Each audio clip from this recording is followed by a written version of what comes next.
Assalamualaikum warahmatullahi wabarakatuh. Pertama kami akan memperkenalkan tim kami terlebih dahulu, yaitu ada Makfira Aisyah, Syafrina Nuin Angeli, Putri Dwi Puspitasari, Selvini Tafianti, dan Sonang Barimbing, dengan dosen pengampu Rona Tumiur Mauli, C. Simorangkir, SEMM. Selanjutnya kami akan menjelaskan permintaan atau demand. Bisnis buket bunga di Indonesia sedang mengalami tren positif dengan permintaan yang terus meningkat. Hal ini didorong oleh beberapa faktor seperti meningkatnya daya beli masyarakat, tumbuhnya kelas menengah, dan perubahan gaya hidup. Media sosial dan kemudahan pembelian online juga turut mendorong tren ini. Permintaan buket bunga pada calendar buket biasanya meningkat pada hari-hari besar seperti hari Valentine, hari ibu, dan hari graduation. Selanjutnya penawaran atau supply. Yang pertama, pasar bunga yang beralamat di Rawabelong. Selain melakukan kerjasama dengan supplier bunga, Kelenjel Buket juga bekerjasama dengan beberapa supplier untuk bisa memenuhi kebutuhan dalam kegiatan membungkus bunga menjadi buket. Yang kedua, ada Floppy Florist Supply yang beralamat di Jalan Sulaiman nomor 20 RW 3, Sukabumi Utara, Kecamatan Kebun Jeruk, Kota Jakarta Barat. Ini merupakan supplier kertas selotpen, oasis bunga, pita, boneka, dan alat-alat lain yang mendukung wrapping buket. Selanjutnya, harga. Penetapan harga pada penjualan buket di kalender buket tergantung dengan jumlah tangkai, bentuk buket, dan jenis buket yang ingin dibeli. Sehingga harga pada produk dan ide kreativitas yang ditawarkan memiliki variasi yang beragam berkisar antara Rp100.000 hingga Rp200.000 per jenis buket yang dipengaruhi oleh jumlah isi, bentuk, jenis buket, biaya ongkos kirim, dan biaya tak terduga apabila bahan utama pembuat buket mengalami kenaikan harga. Kami juga melakukan perbandingan dengan kompetitor lainnya. Yang pertama ada Arista Florist. Variannya ini terdapat bunga segar, bunga artifisial, bunga papan, krans duka cita, bunga mawar, dan lain sebagainya. Kisaran harganya dimulai dari harga Rp350.000 sampai Rp900.000. Yang kedua ada Kayla Florist. Variannya ini terdapat bunga papan bahagia wedding, bunga papan duka cita, bunga papan congratulation, bunga papan perkataan selamat serta sukses, bunga gunting pita, dan lain sebagainya. Dengan kisaran harga dimulai dari Rp400.000 sampai Rp2.000.000. Yang ketiga yaitu TWS Florist. Variannya terdapat buket bunga, buket meja, bunga Valentine, bunga duka cita, standing flowers, dan lain sebagainya. Untuk kisaran harganya dimulai dari Rp300.000 sampai Rp8.999.000. Yang keempat terdapat Arumi Florist. Variannya terdapat bunga papan perkataan selamat, bunga papan duka cita, bunga krans duka cita, bunga mawar, bunga meja, dan lain sebagainya. Yang kelima terdapat Flower Advisor. Variannya terdapat buket bunga, ulang tahun, duka cita, kado coklat, anniversary, dan lain sebagainya. Untuk kisaran harganya dimulai dari Rp225.000 sampai Rp16.275.000. Selanjutnya program pemasaran. Untuk mempromosikan produk, Kelenjel Buket memanfaatkan media sosial sebagai perantaranya. Hal ini dilihat berdasarkan We Are Social. Jumlah penggunaan aktif media sosial di Indonesia sebanyak 191 juta orang pada Januari 2022.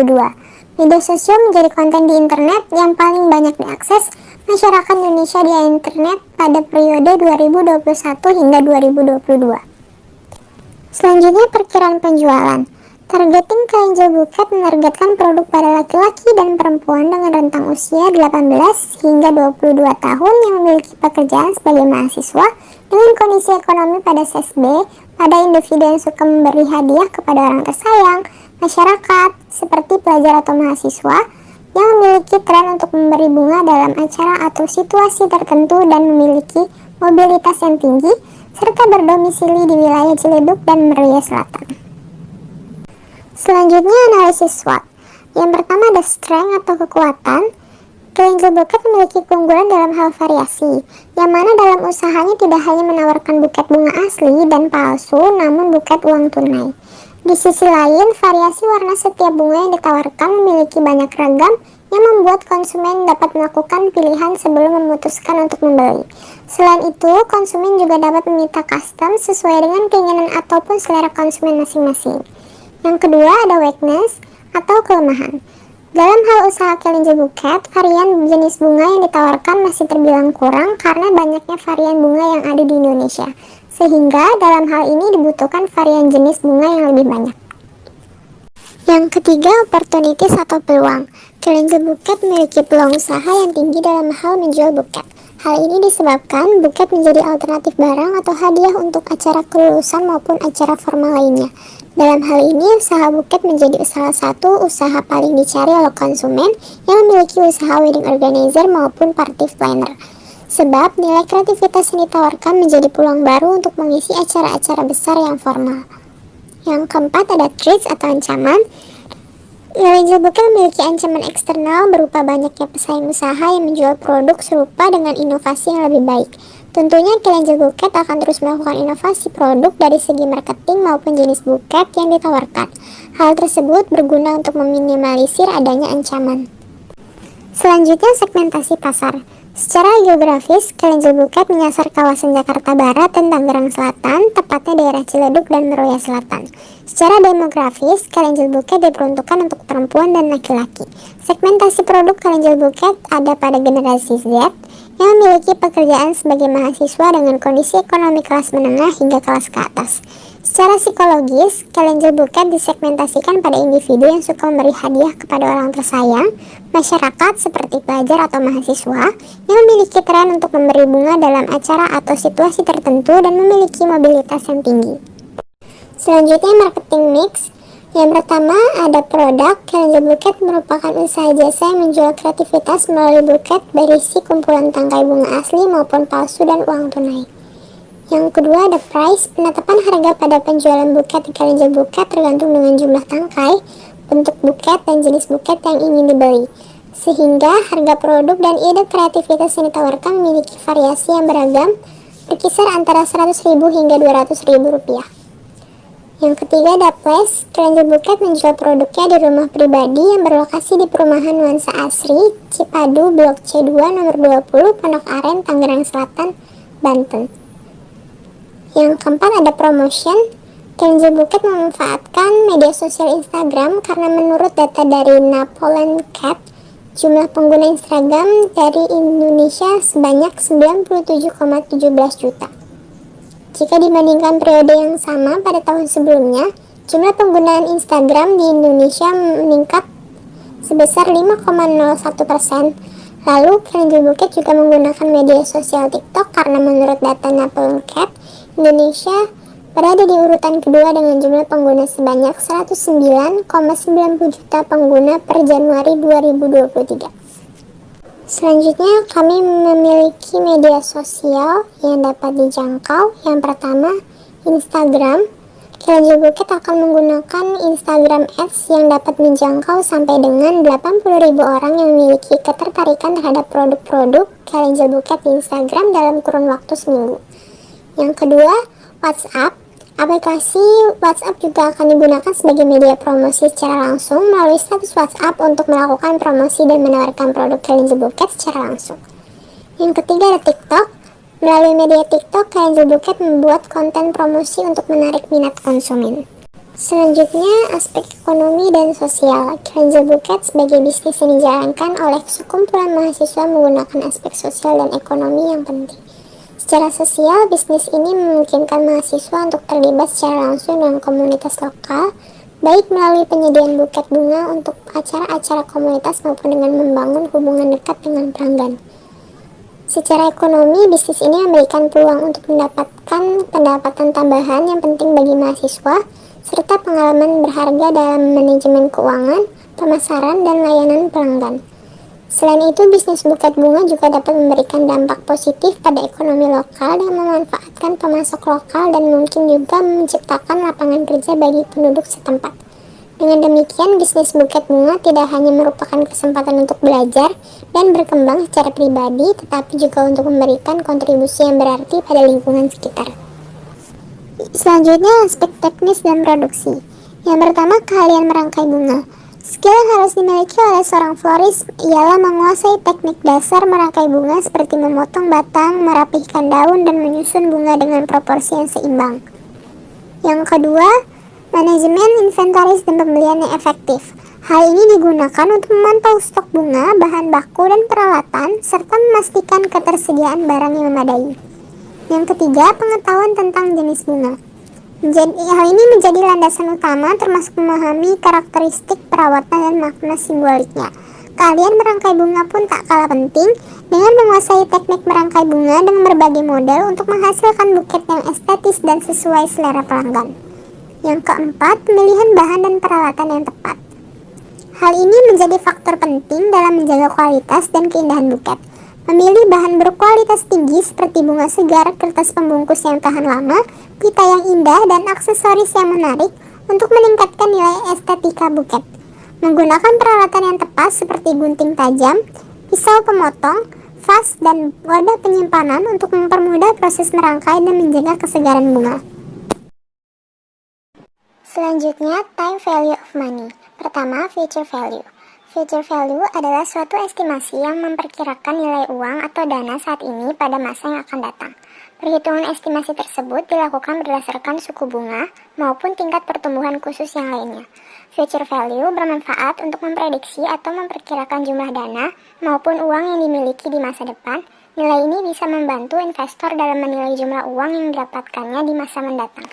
Berikut ini terdapat rumus future value, yaitu FV sama dengan PV dikali dalam kurung 1 ditambah I tutup kurung pangkat N.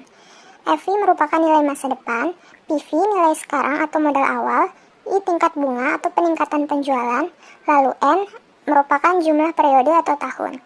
Dan terdapat contoh dari future value, yaitu misalkan ingin menghitung nilai bisnis di masa depan setelah 5 tahun dengan modal awal sebesar 250 juta dan tingkat bunga penjualan 30%.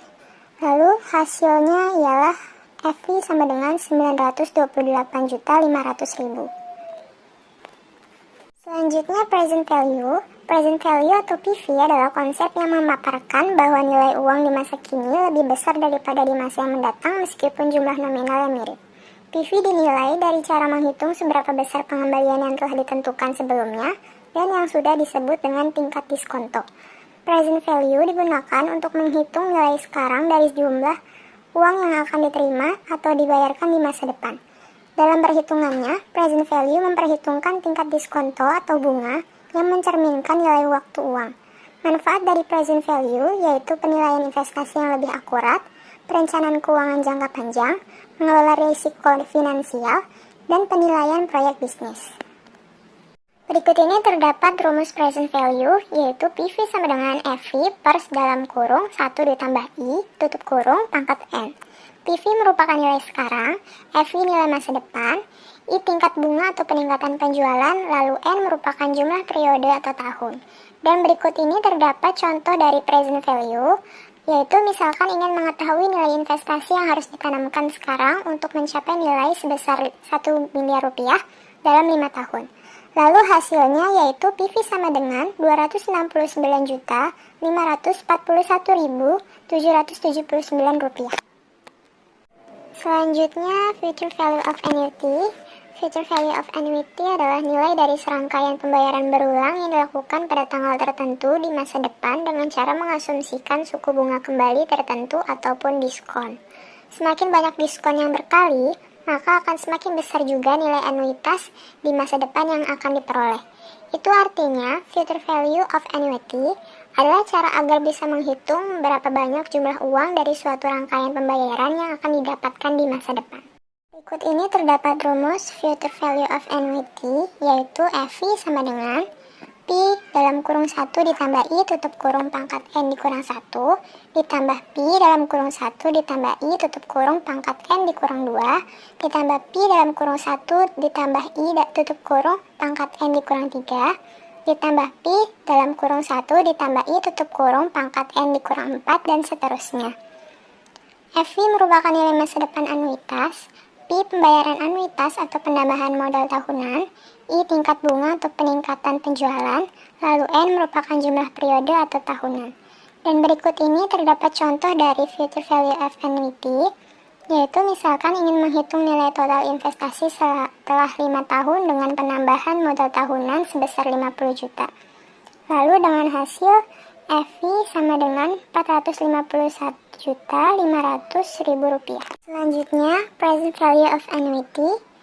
Present value of annuity merupakan nilai hari ini dari pembayaran sejumlah dana tertentu yang dilakukan secara teratur selama waktu yang telah ditentukan. Dengan kata lain, jumlah yang harus Anda tabung dengan tingkat bunga tertentu untuk mendapatkan sejumlah uang tertentu secara teratur dalam jangka waktu tertentu.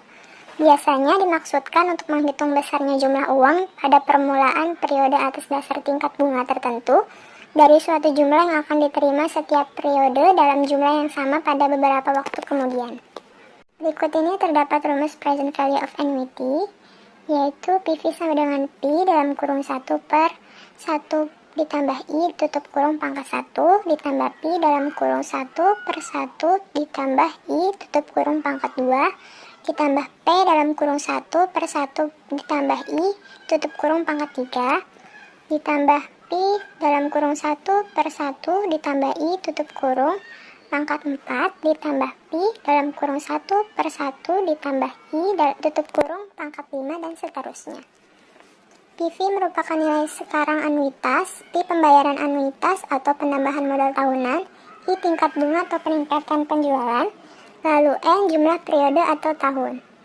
Berikut ini terdapat contoh dari present value of annuity, yaitu misalkan ingin mengetahui total modal yang harus diinvestasikan sekarang untuk mencapai nilai sebesar 500 juta rupiah dalam 5 tahun dengan penambahan modal tahunan sebesar 50 juta rupiah. Lalu dengan hasil PV sama dengan Rp228.850.000. Selanjutnya payback period. Payback period adalah periode atau jumlah tahun yang diperlukan untuk mengembalikan nilai investasi yang telah dikeluarkan oleh investor. Payback period disebut juga sebagai periode pengambilan modal. Mengutip buku konsep dasar investasi dan pasar modal oleh Wastam Wahyu Hidayat, payback period digunakan sebagai penentu dalam mengambil keputusan investasi. Dengan begitu, investor bisa mengetahui apakah akan menginvestasikan modalnya ke suatu proyek atau bisnis atau tidak. Berikut ini rumus payback period, yaitu PP sama dengan N ditambah dalam kurung A dikurang B tutup kurung per dalam kurung C dikurang B tutup kurung dikali 1 tahun. PP merupakan periode pengembalian modal, A usulan proyek investasi, B kumulatif cash flow tahun kedua, C kumulatif cash flow tahun ketiga, lalu N jumlah periode atau tahun.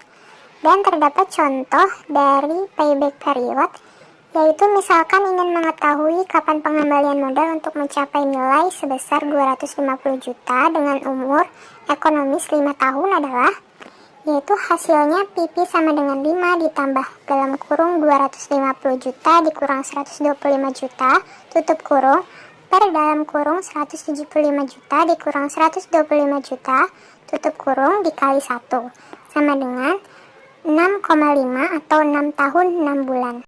Selanjutnya average rate of return. Average rate of return atau ARR atau rata-rata tingkat pengembalian adalah jumlah rata-rata dari arus kas yang diterima dalam 1 tahun selama periode investasi. Konsep ini sering digunakan oleh para investor sebagai alat untuk mengevaluasi dan memilih di mana mereka akan mengalokasikan dana mereka dalam berbagai aset investasi. Dengan membandingkan rata-rata tingkat pengembalian dari berbagai pilihan aset atau proyek investasi, investor dapat mengukur potensi keuntungan yang dapat diperoleh dari setiap pilihan.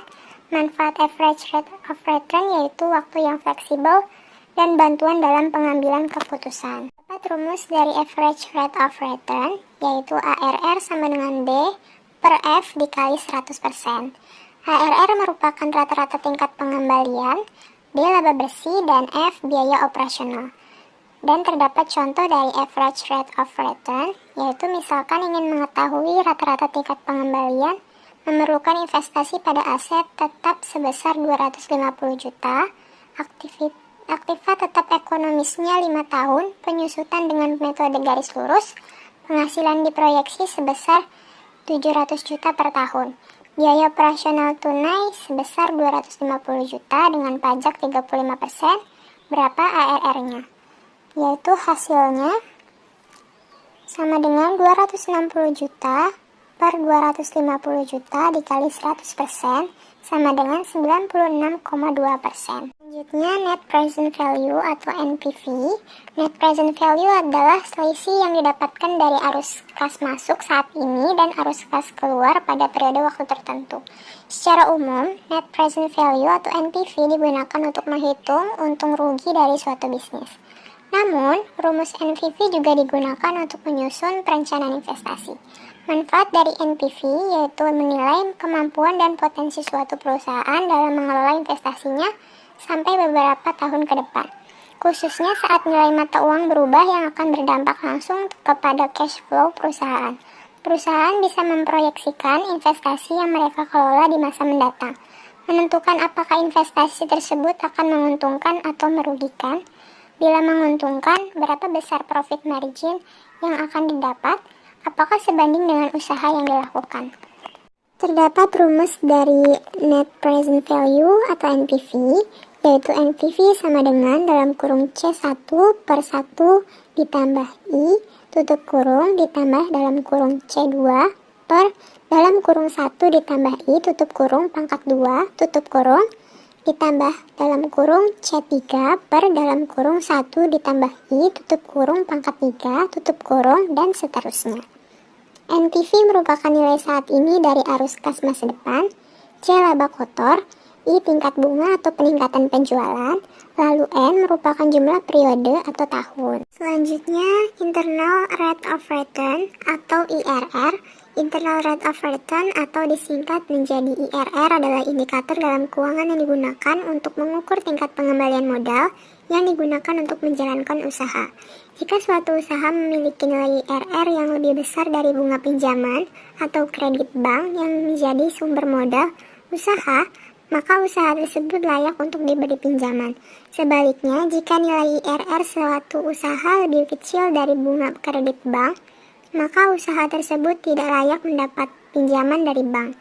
Artinya, IRR merupakan indikator keuangan yang sangat penting untuk menganalisis kesuksesan suatu usaha ke depan agar bisa mendapatkan investasi, termasuk dalam bentuk kredit bank. Berikut ini terdapat contoh kasus NPV dan IRR. Di tahun pertama, net cash flow sebesar 175 juta, present value 134 juta.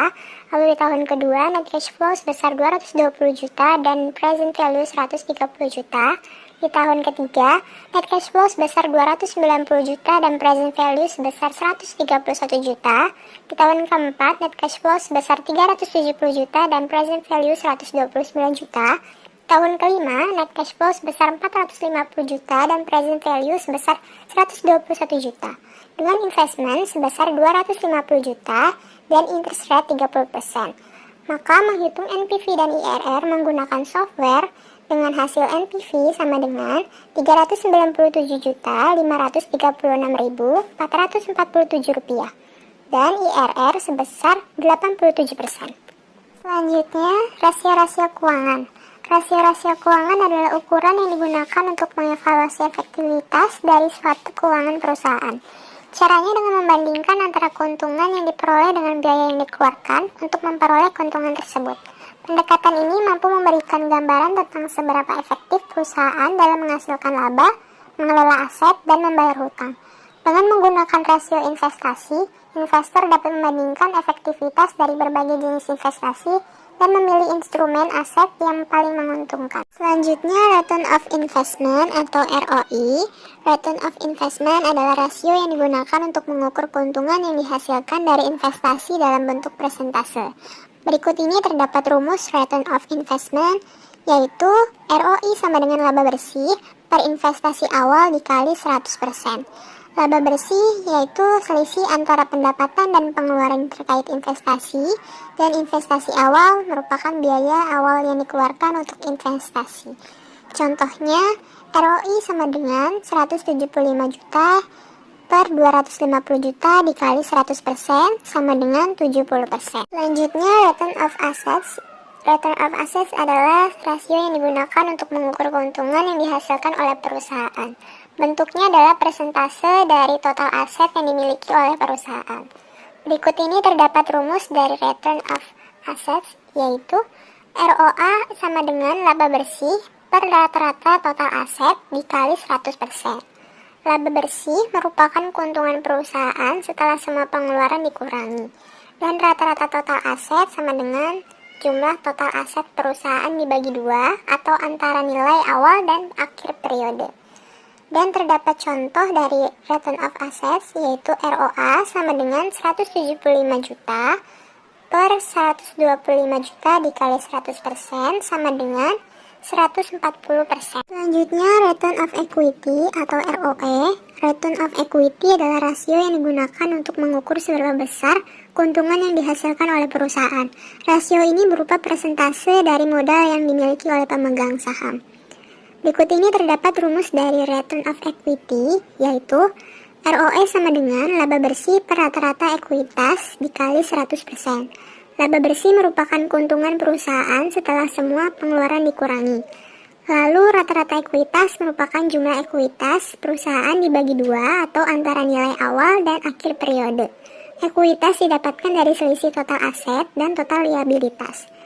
Dan terdapat contoh dari return of equity, yaitu ROE sama dengan 175 juta per 166 juta 500.000 dikali 100% sama dengan 105,11%. Selanjutnya, aspek hukum. Dalam membuat usaha diperlukan aspek-aspek hukum. Yang pertama ialah bentuk dan struktur badan usaha menurut Undang-Undang Nomor 40 Tahun 2007 tentang Perseroan Terbatas atau PT. Yang kedua, izin dan lisensi usaha, dan yang ketiga, perpajakan. Selanjutnya, aspek manajemen. Yang pertama, planning. Pada tahap perencanaan bisnis, Karen Buket harus menentukan tujuan yang ingin dicapainya terlebih dahulu. Dilanjutkan dengan melakukan riset pasar dan menetapkan target penjualan dibarengi dengan strategi penjualan yang sesuai. Yang kedua, organizing. Dilakukan untuk membangun struktur organisasi yang efektif dan efisien untuk mencapai tujuan Karen Buket. Maka dari itu, Karen Buket membangun tim yang kompeten di bidangnya masing-masing. Yang ketiga, actuating. Strategi yang matang harus diimplementasikan dengan disiplin dan konsisten. Pemantauan kinerja secara berkala dan penyesuaian yang diperlukan menjadi kunci adaptif dalam menghadapi perubahan pasar dan kebutuhan pelanggan.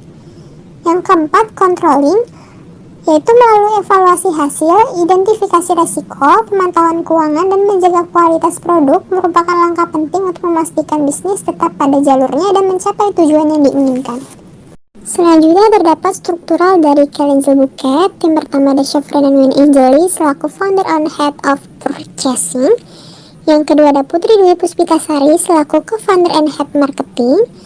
Selanjutnya ada Selvini Tavianti selaku head of selling and distribution.